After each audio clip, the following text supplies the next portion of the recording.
عورتوں کی نسبت زیادہ ہوتی ہے۔ اگر آپ تاریخ میں بھی دیکھ لیں تو عورتیں جو ہے نا وہ کارنامے وہ کام نہیں کر سکی، لکھنے میں بھی باقی بھی کسی بھی میدان میں جو آپ تاریخ کے اوراق دیکھیں تو جو آدمیوں نے کام کیے ہیں۔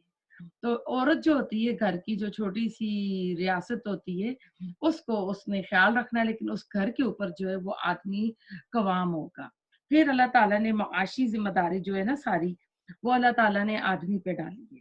تو یعنی جو بھی خرچے وہ کر رہا ہے تو اس وجہ سے آدمی کا اللہ تعالیٰ نے ایک حصہ زیادہ رکھا، اور ہم سورۃ بقرہ میں پڑھ چکے ہیں کہ اللہ تعالیٰ نے ایک درجہ زیادہ دیا ہے۔ پھر ہم دیکھیں کہ جب طلاق کا معاملہ ہوتا ہے کہ بچے کو کون دودھ پلائے گا، اس کی اجرت کتنی ہو، یہ بھی ہم سورۃ بقرہ میں پڑھ چکے کہ بامی مشاورت سے، بامی رضامندی سے وہ طے کریں گے۔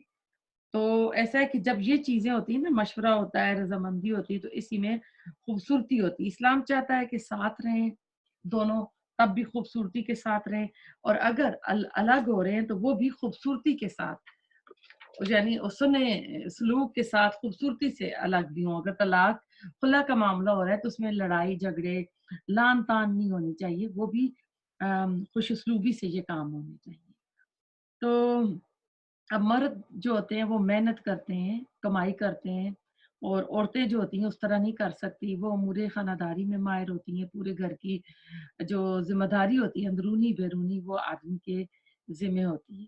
اب طلاق کا جو حق اللہ تعالیٰ نے آدمی کو دیا، رجوع کا اللہ تعالیٰ نے آدمی کو دیا، تو اس میں بھی آپ دیکھ لیں کہ حکمت آدمی کو اللہ تعالیٰ نے بڑا دل دیا ہے، جذباتی نہیں ہوتا، عورتوں کی طرح نہیں ہوتا۔ اگر عورتوں کو طلاق کا اللہ تعالیٰ نے حق دے دیا ہوتا تو عورت تو پتہ نہیں بات بات پہ آدمی کو طلاق نہیں دیتی کہ میں نے تمہیں طلاق دے دی ہے، جس طرح کی عورتیں جذباتی ہوتی ہیں۔ اور عورت جو ہوتی ہے اپنے شوہر کے گھر اور اس کی اولاد کی حکمران ہوتی ہے۔ بخاری کی حدیث ہے کہ رسول اللہ صلی اللہ علیہ وسلم نے فرمایا مرد اپنے اہل بیت یعنی اپنے گھر پر حکمران ہے، اور اس سے اس کی رعیت کے متعلق سوال جواب ہوگا، اور عورت اپنے شوہر کے گھر اور اس کی اولاد پر حکمران ہے، لہٰذا اس سے اس کی باز پرس ہوگی۔ اور جو ہم نے آیت پڑھی تھی آتی اللہ و آتی الرسول وَأُولُو الْأَمْرِ مِنْکُم میں بھی یہ بات آتی ہے کہ یہ آدمی عورتوں کے اوپر نگران ہوئے ہیں تو لہٰذا ان کی بات ماننی ہے۔ پھر ایک جگہ رسول اللہ صلی اللہ علیہ وسلم نے فرمایا بہترین بیوی وہ ہے جب تم اسے دیکھو تو تمہارا جی خوش ہو جائے، جب اس سے کسی بات کا حکم دو تو وہ تمہاری اطاعت کرے، اور جب تم گھر میں موجود نہ ہو تو تمہارے پیچھے تمہارے مال کی اور اپنے نفس کی حفاظت کرے۔ یہ بھی بخاری کی حدیث تھی۔ پھر اچھی بیوی کی صفات آتی ہیں، اس میں رسول اللہ صلی اللہ علیہ وسلم نے فرمایا ایک اچھی بیوی کی 4 صفات آپ نے بیان کی، دو میں تو شوہر کی موجودگی سے تعلق رکھتی ہیں، اور دو جو شوہر کی غیر موجودگی میں تعلق رکھتی ہیں، کہ جب شوہر گھر آئے یا باہر سے کام کاج کے بعد شام کو گھر آئے تو اس کی بیوی اس کو اچھے طریقے سے ملے، اس کا استقبال کرے، اور اس کا جسم اس کے کپڑے صاف ستھرے ہونے چاہیے۔ اب یہی دیکھ لیں کہ ہمارا حال کیا ہوتا ہے کہ پورے دن کے کاموں میں لگی ڈھیلے ڈالے کپڑے پہنے اور اسی ہولی میں ہوتی ہیں، لیکن کہیں جانا ہوتا ہے تو پھر ہمارے کپڑے میک اپ وہ ہمارا جو تیار ہوتا ہے، حالانکہ سب سے زیادہ آدمی کما رہا ہوتا ہے، اس کی کمائی کا زیادہ حصہ ہم عورتوں پہ خرچ ہو رہا ہوتا ہے، تو وہ زیادہ حقدار ہیں کہ جب وہ آئیں تو ان کو اچھی طرح ویلکم کیا جائے۔ تو کہتے ہیں اپنے شوہر کا دل موہ لے اور خامد اسے دیکھ کر خوش ہو جائے۔ دوسری بات یہ کہ جب شوہر اسے کھانے پینے کے متعلق کسی بات کے لیے کہے تو فوراً اس حکم کو پورا کرے، اسے یعنی اگر کسی اپنی ذاتی کام کے لیے بلائے تو وہ جو ہے وہ بھی پورا کرے، اور کسی غیر مرد کو گھر میں داخل نہ ہونے دے، اور نہ ہی کسی غیر مرد سے آزادانہ خوش طبعی میں باتیں کرے۔ پھر اپنے شوہر کے گھر کی امانت دار ہو، اس کے مال کو فضول کاموں میں خرچ نہ کرے، اور نہ ہی اس کی اجازت کے بغیر اللہ کی راہ میں خرچ کرے، کیونکہ وہ صدقہ بھی نہیں قبول ہوگا الا یہ کہ اس کا اپنا وہ مال ذاتی ہو، اور نہ چوری چھپے خامد کے مال سے اپنے میکے والوں کو دینا شروع کر دے۔ اور پھر کہتے ہیں کہ جب اس کا ہسبینڈ اس کو کسی کام کا کہ اور وہ اللہ کی نافرمانی کا کام ہے تو وہ اس کو نہیں پوری کرے گی۔ اور ایک اور حدیث میں ابو ہریرہ کہتے ہیں آپ نے فرمایا اگر عورت کا خامد اس کے پاس موجود ہو تو وہ اس کی اجازت کے بغیر نفلی روزہ نہ رکھے، یہ بخاری کی حدیث ہے۔ ایک اور حدیث میں آپ نے فرمایا جب مرد اپنی بیوی کو اپنے بستر پر بلائے اور وہ نہ آئے تو صبح تک فرشتے اس پر لعنت کرتے رہتے ہیں۔ یہ بھی بخاری کی حدیث ہے۔ تو ایسا ہے کہ یہاں تک تو ہم نے کر لیا کہ قوامون بما فضل اللہ بعضهم علی بعض، کہ اللہ تعالیٰ نے جو فضیلت دی ہے ایک کو دوسرے پر، تو اس آیت کے ٹکڑے میں اس بات کو سمجھانے کے لیے یعنی دلیلیں دے جا رہی ہیں کہ اللہ نے بعض کو بعض پر فضیلت دی ہے۔ تو یہاں پہ اللہ دیکھیں کہ اللہ نے کتنا پیارا خوبصورت لفظ استعمال کیا ہے۔ اللہ نے یہ نہیں کہا کہ بما فضل اللہ رجال علی النساء، دکھا چھپا کر اللہ نے کہا ہے۔ حالانکہ البقرہ میں واضح طور پر اللہ نے کہا تھا وَلِلرِّجَالِ عَلَيْهِنَّ دَرَجَةٌ، اور ان آدمیوں کا عورتوں پر ایک درجہ ہے۔ یہاں پر بات اللہ تعالیٰ بہت ہی نرم انداز میں فرما رہے ہیں۔ تو اس آیت میں لفظ بھاری اور ثقیل تھوڑا آ گیا ہے کہ الرجال قوامون علی النساء، تو مرد حاکم ہے عورتوں پر۔ پھر نرم انداز آ گیا کہ بما فضل اللہ علیہم، یہ بعضهم علی بعض۔ تو پھر ساتھ اللہ تعالیٰ نے یہ فضیلت جو دی، یہ فضیلت جسمانی قوت ہے۔ عورت کوئی پہلوان ہو سکتی ہے لیکن مرد جتنا طاقتور ہے اس طرح نہیں ہو سکتی۔ پھر عورت کو اللہ تعالیٰ نے نازک بنایا ہے۔ عورت کا حسن جو ہے اس کی نزاکت میں ہے۔ کوئی کہتا ہے کہ عورت کے لیے آئیڈیل لفظ جو ہے، یہ کسی امام نے کہا ہے، پری کا آتا ہے، اور مرد کے لیے آئیڈیل لفظ جو آتا ہے وہ دیو ہوتا ہے نا، اس کا آتا ہے۔ تو یعنی آدمی کا جس توانائی کوی ہوتا ہے، اور عورت جو ہوتی ہے وہ صنف نازک کہا جاتا ہے، نرم و نازک ہوتی ہے۔ پھر آیت کے اگلے حصے میں بات کو اللہ سبحانہ تعالیٰ نے مزید واضح کر دیا ہے کہ اللہ تعالیٰ نے فضیلت کیوں دی۔ وبما، اور بوجہ اس کے انفقو، انہوں نے خرچ کیا، من اموالہم، اپنے مالوں میں سے۔ تو دوسری بڑی وجہ فضیلت کی اللہ تعالیٰ بیان فرما رہے ہیں۔ اب دیکھیں اس معاشرے میں رہتے ہوئے شادی ہر انسان کی ضرورت ہے۔ شادی مرد اور عورت ہی سے، مرد جو ہے عورت ہی سے کرے گا، عورت مرد ہی سے کرے گی۔ شادی کے بغیر دونوں جو ہیں بیکار ہیں۔ اس رشتے میں اللہ سبحانہ تعالیٰ نے ایک کو طالب بنایا اور دوسرے کو مطلوب بنایا۔ اب آپ غور کریں، جب شادی ہوتی ہے تو حق مہر کون دیتا ہے؟ مرد دیتا ہے۔ یہ تو الگ بات ہے کہ ہمارے انڈیا پاکستان میں یہ جہیز جیسی لعنت آئی ہوئی ہے، لڑکی والوں پہ سارا کچھ ڈال دیا جاتا ہے۔ اسلام میں یہ نہیں ہے۔ اسلام میں یہ کہ لڑکی کے لیے جو گھر بنانا، فرنیچر، بیڈ، جو بھی یہ ضرورت کی چیزیں ہیں اس کے گھر کی، وہ آدمی پوری کرتا ہے۔ اس لیے ہمارے ہاں کہا جاتا ہے جہیز ایک لعنت ہے، تو عربوں کے ہاں جو ہے نا ڈوری، حق مہر کو کہتے ہیں کہ اس کو کم کیا جائے۔ وہاں لاکھوں کی لڑکے کے اوپر ڈال دی جاتی ہے کہ لڑکی سے شادی کر رہا ہے تو یہ بھی کرے وہ بھی۔ اور جو ہمارے یہاں شادی کا خرچہ، بارات، یہ وہ ڈالی جاتی، اسلام میں یہ بھی نہیں ہے۔ نکاح کر دو، مسجد میں کر دو، لڑکی رخصت کر دو، پھر ولیمے کی جو پارٹی ہے وہ لڑکے پہ ڈالی جاتی ہے۔ تو آج بالکل الٹ ہو رہا ہے ہمارے یہاں۔ اب دیکھیں حق مہر جو ہے کون دیتا ہے؟ شادی ہوتی ہے تو آدمی پہ ڈالا گیا نا، اور عورت وصول کرتی ہے۔ تو مال کس نے خرچ کیا؟ آدمی نے کیا۔ اگر اسلامی شادی آپ دیکھ لیں، اسلامی شریعت میں، تو وہ سارا خرچہ آدمی پہ آتا ہے۔ تو معاشی ذمہ داریاں ساری کی ساری مرد پر اسلامی شریعت نے ڈالی ہیں۔ اب ہم نے پڑھا کہ لباس کسوتہن وسکنا، یعنی اس کا لباس جو ہے آدمی کے ذمہ ہے، اس کی رہائش گھر جو ہے اس کے ذمہ ہے، خوراک جو ہے وہ کھانا پینا بھی آدمی دے گا۔ تو روٹی، کپڑا اور مکان سب سے بڑا مسئلہ ہوتا ہے، اور یہ اللہ سبحانہ تعالیٰ نے مردوں پہ ڈالا ہے۔ تو تین بنیادی چیزیں عورت کا حق ہے اس کے شوہر پر۔ شوہر یہ تینوں چیزیں پوری کرے گا۔ عورت کی اپنی اگر کوئی جائیداد ہے جو اس کو اپنے والد کی طرف سے ورثہ میں ملی ہے تو وہ اس کی اپنی ہے۔ اس کی آمدنی جو ہے وہ بھی اس عورت کی اپنی ہے۔ وہ جس طرح چاہے اس کو خرچ کرے اور صدقہ کرے، جس طرح وہ اس کو چاہ رہی ہے وہ کرے۔ اور اگر اس کی کوئی زمین ہے جس سے فصل آ رہی ہے تو اس کے اوپر جو عشر وغیرہ دینا ہے وہ عورت ہی ادا کرے گی۔ اور اگر اس کے پاس زیورات ہیں تو اس کے پاس جو زکوٰۃ ہوگی وہ بھی وہ عورت اپنی جو اس کا ذاتی زیور ہے وہی ادا کرے گی۔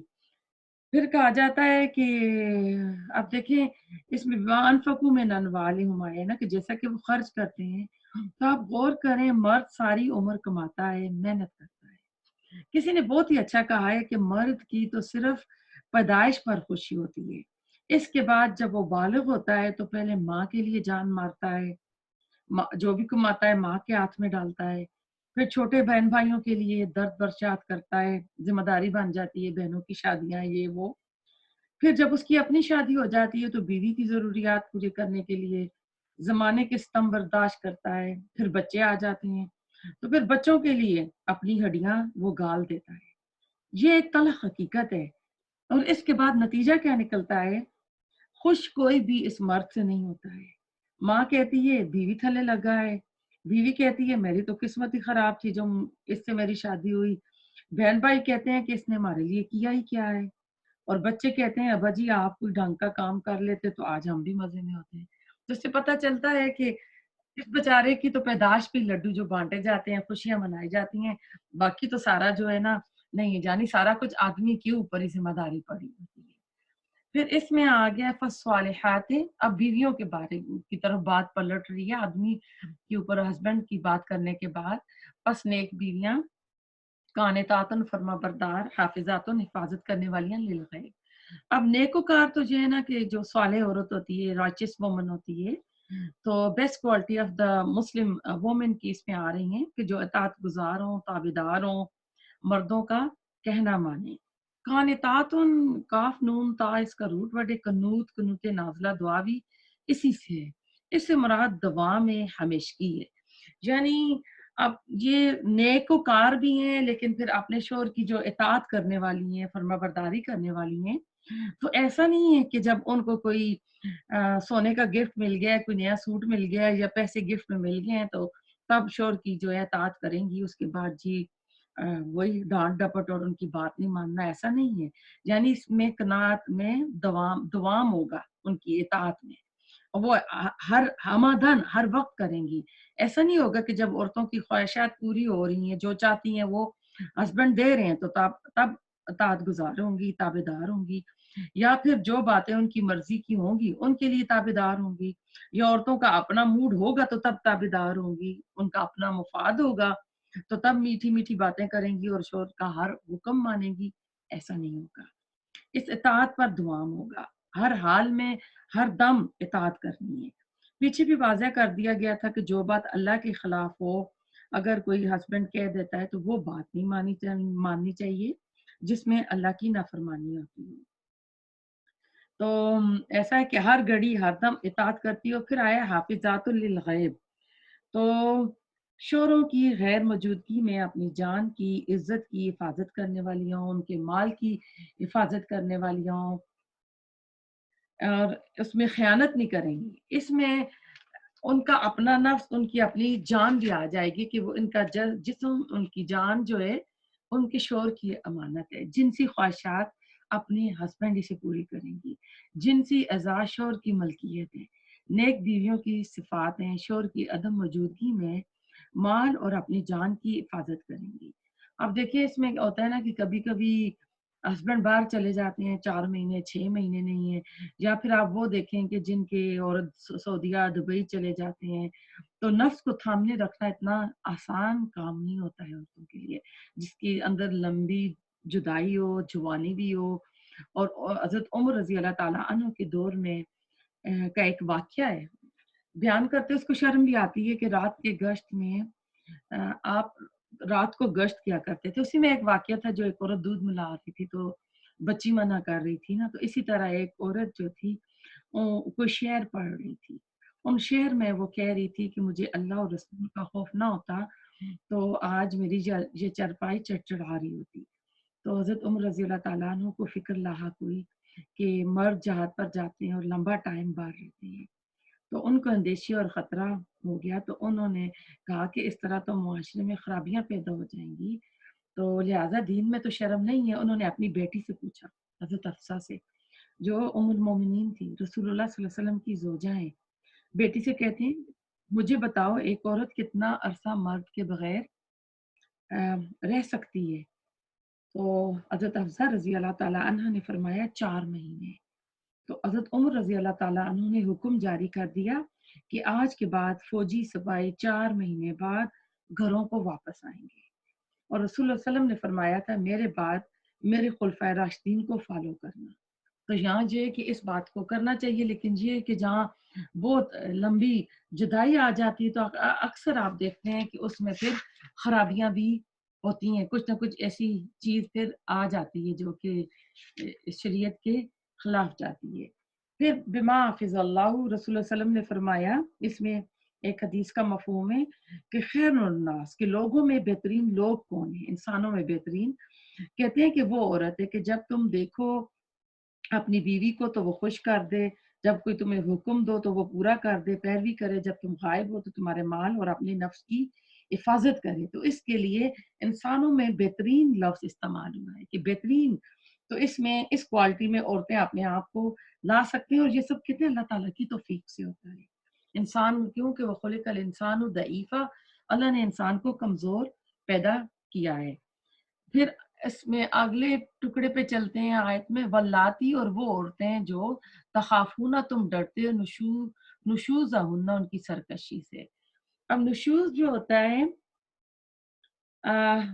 بلندی یا اٹھان یا ابھار کے معنی میں آتا ہے، خصوصاً جب کسی چیز میں کہتے ہیں یہ اٹھان جو ہے اس کا نتیجہ یعنی اس طرح ہو کہ عورت اپنے خاوند کو اپنے ہمسر یا اپنے سے کمتر سمجھتی ہو، یا اس کی سربراہی کو، اس کی قوام ہونے کی جو حیثیت ہے اسے اپنے لیے توہین تسلیم کرے، اور اس کی اطاعت کے بجائے اس کے ساتھ سرکشی کرے، خندہ پیشانی سے آنے کی بجائے بد اخلاقی سے پیش آئے اور سرکشی پر اتر آئے، اور بات بات پر ضد اور حد درمی دکھاتی ہو، یا مرد پر ناجائز قسم کے الزام لگاتی ہو، یہ باتیں نشوز کے معنی میں داخل ہوتی ہیں۔ ایسی عورتوں کے بارے میں اللہ تعالیٰ نے مردوں کو 3 قسم کی ترتیب بار یعنی جو سٹیپ ہیں وہ اٹھانے کی اجازت دی ہے۔ تو پہلا قدم اس میں جو آیا ہے فَإِذُوهُنَّ، کہ تم ان کو نصیحت کرو۔ تو اب نصیحت کو ہم دیکھتے ہیں کہ انہیں واعظ کرو، واعظ نصیحت سے نکلا ہے، انہیں نرمی سے سمجھاؤ۔ پہلا درجہ یہ ہے، پہلا سٹیپ یہ ہے۔ اگر اس طرح کرنے سے مسئلہ حل ہو جاتا ہے تو بہت اچھی بات ہے، پھر اگر وہ حل نہیں ہوتا تو پھر اس سے اگلا سٹیپ جو ہے وہ آئے گا۔ تو اب نرمی سے سمجھانے کا ہے، لہٰذا کہتے ہیں کہ کم از کم اپنی بہتری اور مفاد کی خاطر گھر کی فضا کو وہ خراب نہیں ہونے دے گی۔ تو پھر کیا کرے کہ اگر وہ نہیں کر رہی، اگلا جو ہے وَاہْجُرُوهُنَّ، تو ان کو الگ کر دے ان سے، یعنی اس سے مراد ہے کہ ایسا نہیں ہے کہ گھر سے نکال دے، مطلب ہے کہ ہم بستری نہ کریں۔ حدیث میں آتا ہے کہ اس سلسلے میں مزید وضاحت دے دی گئی ہے کہ گھر ایک ہی ہونا چاہیے، ایک ہی چھت کے نیچے ہوں، مکان علیحدہ نہ ہو۔ یہ بھی ہو سکتا ہے کہ اسی کمرے میں بیڈ الگ کر دے، شوہر الگ بیڈ پر ہو اور بیوی جو ہے الگ بیڈ پر ہو۔ کبھی 1 بیڈ روم اپارٹمنٹ ہو سکتا ہے، تو کبھی ایسا ہے کہ جوائنٹ فیملی بھی ہو سکتی ہے کہ اپنے کمرے سے نکالے تو باقی لوگوں کو پتہ چل جائے گا۔ تو ابھی بات جو ہے 2 کے درمیان ہے، تو 2 کے درمیان ہے تو آپس میں یہ مسئلہ حل کر رہے ہیں تو اسی کمرے میں اس کو الگ کر سکتے ہیں۔ تو ایسا ہے کہ عورت اگر سمجھدار ہوگی نا تو اپنے گھر کی فضا کو خراب نہیں کرنا چاہے گی، تو دیکھے گی تو پھر اپنے آپ کو ٹھیک کر لے گی، تو اپنا یعنی بھلا وہ چاہے گی کہ اس سرد جنگ کو وہ ختم کر دے۔ تو پھر اس کے بعد اگلا جو سٹیپ آ رہا ہے، آخری تیسرا آخری جو درجہ ہے اس میں آیا ہے، اچھا یہ آیا ہے واجرنا فی المداج، یہ بستروں میں الگ کرتے ہیں، دیکھیں گھروں میں کمروں کا نہیں آیا ہے، وَاضْرِبُوهُنَّ، اور مارو انہیں۔ اب یہاں پہ مارنے کا حکم آیا ہے، لیکن حدیث سے پتہ چلتا ہے کہ ایسی مارو کہ ہلکی ہو، چہرے پہ نہ مارا جائے۔ اب ایسا ہے کہ رسول اللہ صلی اللہ علیہ وسلم نے فرمایا بیوی کو مارو نہیں، نہ اسے برا بھلا کہو، نہ اسے چھوڑو، مگر گھر میں ہی اسے اپنے بستر سے علیحدہ سلاؤ، گھر سے نکالو نہیں۔ یہ ابو داؤد کی حدیث ہے۔ ایک اور حدیث میں آپ نے فرمایا تم میں سے کوئی اپنی بیویوں کو یوں نہ مارے جیسے اپنے غلام کو مارتے ہیں، پھر دن کے آخر میں اس سے یعنی ہم بستری کرتے ہیں۔ یہ بخاری کی حدیث ہے۔ پھر اگر مارنے کے بغیر اور رائے راست پر نہیں آ رہی، کوئی امکان ہی نہیں ہے، تو پھر جو ہے کہ اس کو کہتے ہیں غلاموں کی طرح بے تحاشا نہ ماریں۔ ایک حدیث کے مطابق یہ بھی کہ کسی کو بھی یہ اجازت نہیں ہے کہ اپنی بیوی یا ملازم یا بال بچوں کو منہ پر مارے، یعنی بیوی کو منہ پر مارنے کی اجازت بھی نہیں ہے، غلاموں کی طرح مارنے کی بھی نہیں ہے۔ اور تیسری پابندی یہ کہ ایسی مار نہ مارے جس سے اس کی بیوی کو کوئی زخم آ جائے یا اس کی کوئی ہڈی پسلی ٹوٹ جائے، یعنی ان حدود کے اندر یہ کام ہوگا۔ تو اگر وہ باز آ جاتی ہیں اور محض ان پر اپنا رعب داغ قائم کرنے کے لیے پچھلی باتیں یاد کر کے پھر یعنی انتقام یہ اگلی اس پہ ٹکڑے پہ جا رہے ہیں، پہلے اسی کو میں آپ کو واضح کر دوں تو اور یہ حدیث میں آتا ہے کہ جو مارنا ہے مسواک سے مارنا ہے، تو مسواک کتنی ہلکی ہے، اگر مارے تو اس کی مار کیا لگتی ہے۔ پھر ایسا ہے کہ ایک کیس رسول اللہ صلی اللہ علیہ وسلم کے پاس آیا، ایک شخص نے بیوی کو بھرپور دھپڑ جو ہے رسید کیا، تو اس عورت نے فریاد کی رسول اللہ صلی اللہ علیہ وسلم کے سامنے، تو آپ نے اس کو حق دے دیا کہ ویسا ہی دھپڑ تم بھی مارو، یعنی میاں تو اس وقت یہ آیت نازل ہوگی، یہ شان نزول اس آیت کی ہے۔ تو آپ نے ان دو کو واپس بلایا اور شریعت کا بتایا کہ شریعت کا یہ حکم آ چکا ہے، دپڑ کا جوابی دپڑ نہیں ہوگا۔ آپ نے اپنا فیصلہ واپس لے لیا کہ اب اللہ کا حکم آ گیا، اب ایسا کرنا ہے۔ اب عورت نہیں سدھر رہی، اپنے گھر کی زندگی جہنم بن رہی ہے، سکون ختم ہو رہا ہے، عورت سرکشی پر اتر آئی ہے، تو آخری حل جو ہے مارا جائے بیوی کو دو شرائط کے ساتھ، چہرے پر نہ مارا جائے کہ چہرے پر زخم آئے یا ہڈی پسلی ٹوٹ جائے، اور نہ ہی باقی جسم پر ایسی شدید مار ہو کہ اس کے نشان ٹوٹ جائیں اور نشان رہ جائیں یا ہڈی ٹوٹ جائے، تو مارنے کی اجازت ہے اس حد تک۔ اب اس میں یہ بھی کہ کسی مرد نے یہ تینوں درجے تینوں مراحل پورے کیے ہیں، فَإِنْ أَطَعْنَاكُمْ فَلَا تَبْتَغُوا عَلَيْهِنَّ سَبِيلًا، تو اب بات بن گئی ہے، اب اطاعت کرنے لگی ہیں عورتیں، اور تم اپنی روش کو جو ہے نا بدلو، کہ اب یہ نہیں ہے کہ تم وہ اب لڑائی جھگڑا ہوا تو پرانے بدلے اتارنے کے لیے یا بار بار اس کو تانے دو اور اس کو تنگ کرو، یعنی پھر ایسا نہیں کرنا ہے۔ باز آ جاتی ہیں تو اپنا روب ڈالنے کے لیے ان کو بار بار جو ہے نا تنگ نہ کریں، تانے نہ دیں، کیونکہ رات گئی بات گئی، بار بار پرانی باتیں دہرائی جائیں تو پھر حالات جو ہے نا بہت خراب ہو جاتی ہیں۔